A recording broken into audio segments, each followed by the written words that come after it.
On this episode of Rock Down South, we sit down with Ryan Hahn and the Believers. This is a fun and pretty wide-ranging conversation, so you definitely don't want to miss this one. We hope you all enjoy. Let's go. Hey y'all, this is Ryan Hahn from Ryan Hahn and the Believers, and you're listening to Rock Down South.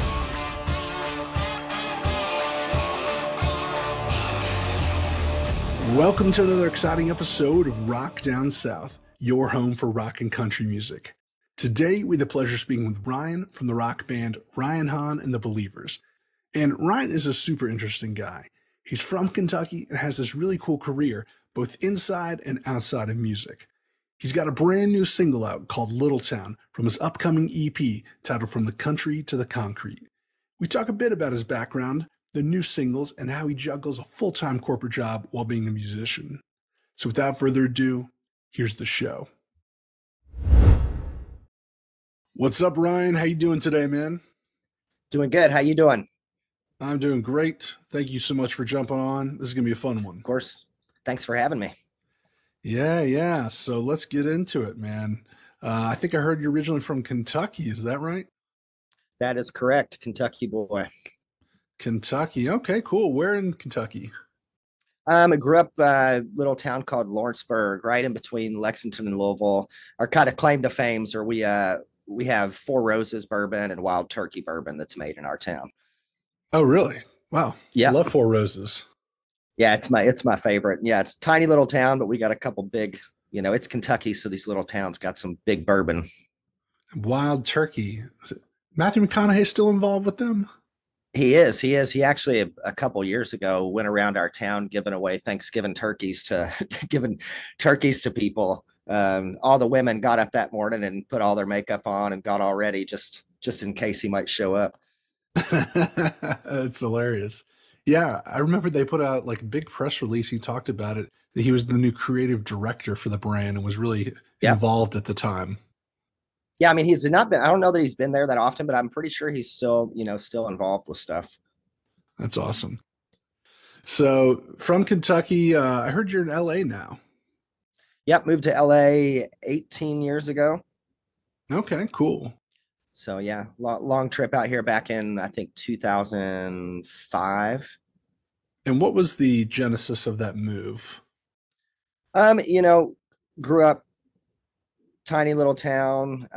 My band, when I was about 17, we got an independent record deal and got picked up on some pretty solid tours in 2004. We played like 165 shows through 2004. And it was like a, Christian rock band. And then just kind of spending that year traveling around the country, kind of seeing the world outside of my little bubble. And at the same time, kind of starting to want to expand my music a little bit outside of just, this specific Christian genre. I just sort of decided to up and move out to LA and see what happened. Nice. And I lasted 18 years. So I guess it worked. There you go. So let's get into the background a little bit. But even before that, tell us a little bit about the background growing up in Kentucky and when did you start playing music? Yeah, I mean, I grew up on a tobacco farm. My grandfather has raised tobacco since, the 50s. So we had 52 acres out in Lawrenceburg, out by the river. We grew tobacco and raised beef cattle. So grew up on the farm all my childhood, playing sports, all that kind of thing. And then when I was about 13 or 14, one of my buddy's dads started the first like contemporary church in our town that had a band and everything. So it was like kind of just the first Sunday where I had been to a church where I was seeing people rock out. It would happen to be Bobby Baldwin, who played guitar for Deep Purple for a little while. And kind of just saw him playing and felt the spirit and decided I wanted to do the same thing. So I asked my parents if I could start getting some guitar lessons, and the rest was history from there. That's awesome. Yeah. I mean, I remember the church days and the talent that would come through there. I went to a pretty large contemporary church and so many people got their chops, doing the music and doing the, rock music that they would do through there. And of course, it was a good time to grow up. Like during that time, I'm probably I might be, I graduated high school in '07, so I might have been a little bit behind you, but that Yeah. was kind of the time where people were, getting good by playing in the contemporary bands at the church. A lot of the guys that, that I've played with over the years, some of the best players, I mean, 80% of the time they came out of church. Yeah, it's a great place to hone the talent of young kids and everything. So that makes a whole lot of sense why you were in a touring band. I think when you said you were 17. Yep, exactly, exactly. Yeah, definitely. The great thing about my church, and I'm sure most of them are like that, is kind of as soon as I was even playing the most rudimentary kind of stuff on guitar, they gave me the opportunity to get up there. And there's nothing better than you can sit and have lessons with somebody, but actually being on stage playing with these people who've got years of experience over you, I think is there's no better way to learn than just kind of getting thrown into the deep end like that. Yeah, that's it's funny. I'm thinking about all the interviews I've done. It seems like the people that had an early start like that and playing live, it all came through maybe playing, in front of their youth group or things like that. So, and the people that didn't, either they were savants and they, were super talented and for some reason bars booked them to play when they were, 14 or 15, but they Yep. usually was not the case. Yeah, man, that's one good thing about playing and being in the church is where there was no shortage of venues or places that would let you play. That's interesting. So you started playing with the group early age of 17, then moved out to LA. And then I know you have a full-time job at a pretty interesting company. Tell me about that and how that came about. Yes, my kind of day job is I'm a senior product development manager for Guest Clothing, Guest Jeans, and I work for their brand partnerships division, which we get to do all like the kind of special projects and cool little collaborations and stuff like that. But that kind of came about just I was a graphic designer as a teenager, and when I moved out to LA, just scrounging trying to find a job somewhere. When I was 21, I actually got hired at Guess as a graphic designer, and then just over the years, I've kind of moved around jobs in the industry and kind of settled on loving to do the product development side because that's kind of the more technical. We can take these just ideas that are in people's heads and actually turn it into a tangible item. And getting to do that for a company like Guess is it's not bad for a backup plan.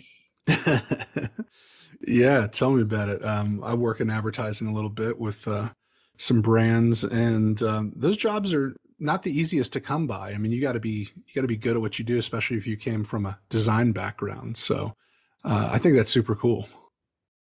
Yep, I mean it's still gets to be creative and all that, but it's definitely, and I'm sure you understand the challenge of kind of balancing that responsibility with, these passions that are a little bit more than just a hobby, because I definitely don't look at my music as just, the hobby that I do after work. It's, it's my main thing. The job just kind of supplements it and helps fund, what I'm doing musically. For a lot of people, they have to have full-time jobs. A job like yours definitely requires a lot of input and a lot of bandwidth. For sure, for sure. It's, I'm definitely in a place with a lot of responsibility, a lot of things I have to deal with, there. So it's always a challenge to balance it, but the music keeps me happy and to, be able to do a job that I still, enjoy kind of helps, but there's only so much so much time in the day to kind of do everything. So, what would your advice be to maybe somebody coming up and maybe somebody that's just graduated college or maybe they got a degree, but they're looking to do music? Would you recommend that they just dive headfirst into the music, or would you work something smaller while they're still young, or would you advise that they still get into their career but doing music on the side until they get traction? Well, for me, a lot of that kind of depends on sort of what your intention is with the music. A lot of it has to do with where you're physically, like geographically living. For me, moving to Los Angeles away from my family, kind of away from my support system, I didn't really have much choice but to, sort of split my time trying to find a good job that could keep me living there.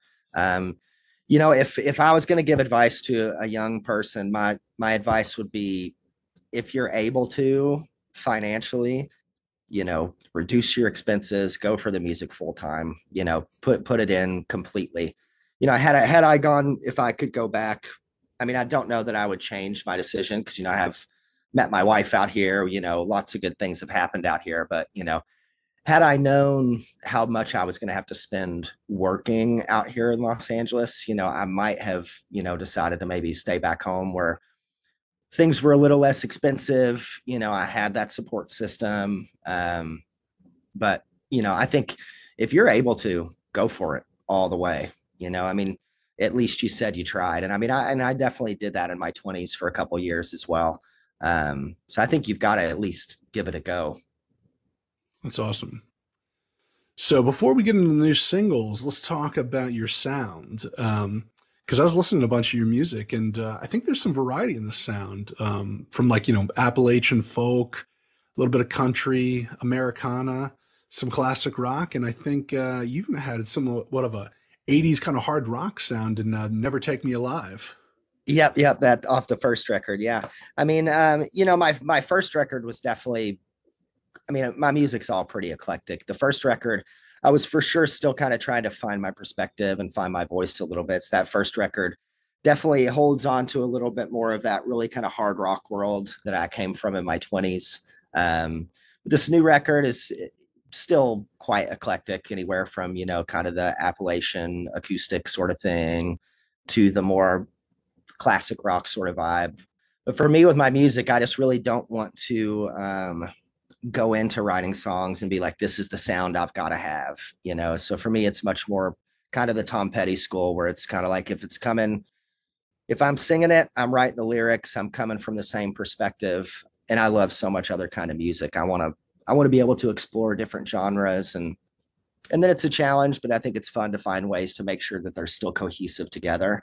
But that's something I always loved about Tom Petty is you could go from a song like Southern Accents to a song like Honeybee to his tunes that have like the whole 60s doo-wop sort of feel to it, but it all is very much Tom Petty.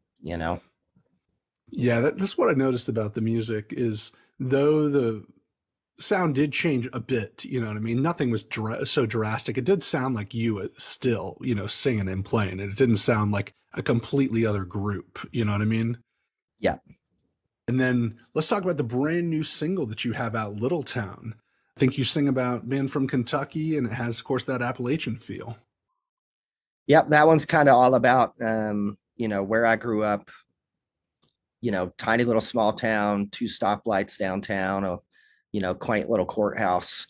And then it, talks about some of the things, as I've gotten older and maybe some of my, I hate to use this word, but maybe some of my political leanings have changed a little. And just seeing some of the things that I have seen over the last few years, not from a large portion of people, but sort of just the last little section of the song kind of shows some of my frustration at seeing people not just showing that Southern hospitality all the time down there, seeing a little bit more hate than I was used to growing up as a kid. And I want where I'm so proud of where I come from, and I know the good people there, and I know how much love's down there, and how sweet all those folks are. So I hate that there's you know always a few people that are giving folks down there a bad name. So that song's kind of the challenge of how I'm proud of coming from there, but then sort of my issue with some of the things that I see culturally. Very interesting.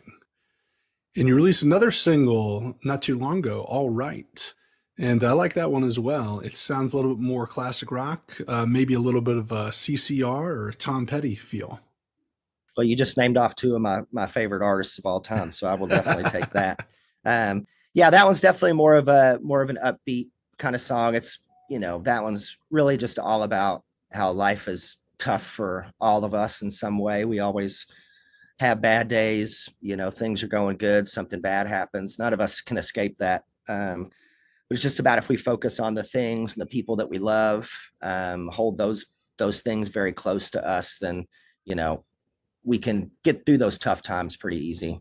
Maybe not always easy, but we'll get through it as long as we just focus on the things that make us happy. And I think both those songs are coming from the upcoming album, From the Country to the Concrete. Tell us about that album. Correct. Yeah, that new album, the full album, drops on May 19th. And this record, for the most part, is kind of it's pretty autobiographical, kind of about my journey from little farm kid in Kentucky to out here in Los Angeles, and some of the hardships that happen, like we were talking earlier about the having to balance the work life and the passion life. There's a song on the record called Hard Life that's literally about, me working a full day, being tired as hell, and just wanting to come home and write a song and wash off all the stress from the day. And talks about how those of us that decide we want to do these types of things in our life, whether it's, being an artist of any kind, music, acting, any of that kind of stuff, we really don't have any room to complain about how tough the journey is, because we knew it going into it. I don't think there's a single person that decided to play music or act or do anything like that that didn't know it was going to be hard. So we just kind of got to suck it up and do what we've got to do to move it forward. So what do you traditionally like to listen to? And then what are you hooked on lately listening to? I know you already kind of mentioned maybe you liked the Tom Petty or the CCRs traditionally. Yeah, I mean, traditionally, definitely, 60s, 70s classic rock and country from, anywhere from the 60s up to the early 90s. I grew up on a lot of 80s, 90s hard rock. Like Alice in Chains was, definitely one of my favorite bands growing up. Probably one of the bands I've spun songs from more than any. Lately I've really been enjoying seeing all the stuff that's happening in the independent country scene. Talking about being from Kentucky, there's so many amazing new artists coming up out of there, and it's nice to see some real country music from real folks coming out there that sounds like real music. It's just a shame that it's not getting picked up with some of the bigger outlets, but there's not really a country music major radio station anymore. It's all just pop music at this point. You're talking about like the Tyler Childers of the world and people like that. Exactly. Tyler Childers. There's this artist named Ian No out of Kentucky, guys like Sturgill, and even Chris Stapleton, who's been the one who's been able to kind of cross over a little bit. But I still think he holds all those traditional country music values at heart. Guys like Chris Christopherson and Merle and all those guys. Zach Bryan's kind of making some waves though right now. Yep. He's got a great thing that he just connects with his fans on a really, really special level that I think a lot of artists struggle to do. So these next questions are what we close with and ask everyone. So first question, what would you tell your 21-year-old self? Me personally, I probably would have told my 21-year-old self to put more focus on your own music. As I spent much of my 20s, hired gun, playing with a lot of other artists and things. I think I would have got a lot more out of just kind of not worrying about that and just hunkering down on kind of developing my own stuff. Maybe I wouldn't be, 38, just getting my second record out at that point. Next question. What are you drinking lately? And if you don't drink alcohol, it can be anything refreshing you like to drink. I mean, my go-to is, either a Miller Lite or a Guinness, and then, Jameson or Four Roses or Woodford Reserve. That's kind of my three options. Those are good options. Pretty similar to what I drink. Yeah, Jameson's the easy one. If I'm wanting to get nice and real drunk on the night, I'll stick to the Jameson. I mean, it's just so easy to drink. Exactly. It's like the Miller Lite of whiskey, So as you know, this is Rock Down South. So what is something, or maybe a couple things that come to mind, that you love about the South? I mean, right off the bat, I just have to say the people and the food. And it's the most beautiful place in the world to me down there, especially Central Kentucky. Well, you heard it from Ryan. He lives in LA and he says the South is the prettiest. There we go. That's right. Thank you so much for Ryan for being a part of the show today. Where can people find to connect with you online? Thank you so much, man. They can find me on if they just look up Ryan Hahn and the Believers on Instagram, Facebook, TikTok, all the places. We're on Spotify, Apple Music. You can go to ryanhahnandthebelievers.com. It'll have all the links and stuff there, but pretty much anywhere you can just search Ryan Hahn and the Believers, and we'll be there. Thank you so much for listening to the show today. We hope y'all enjoyed this episode. I had a really good time talking with Ryan. Not only is he a cool guy, but he's a super hard worker that shows you can pursue music and have a full-time job at the same time if you're willing to work hard enough. Can't wait to hear more music from him here in the future. So make sure to go follow Ryan Hahn and the Believers on all of their social media pages and check out the latest single titled Little Town from the upcoming EP, From the Country to the Concrete. You can find all our content at rockdownsouth.com, and make sure to go follow us on Instagram, Facebook, and Twitter for the latest updates. Leave us a 5-star review if you can. We would really appreciate it. And as always, the views and opinions expressed by our guests are theirs and don't necessarily reflect our own. I'm Mark, and you've been listening to Rock Down South. See y'all next time.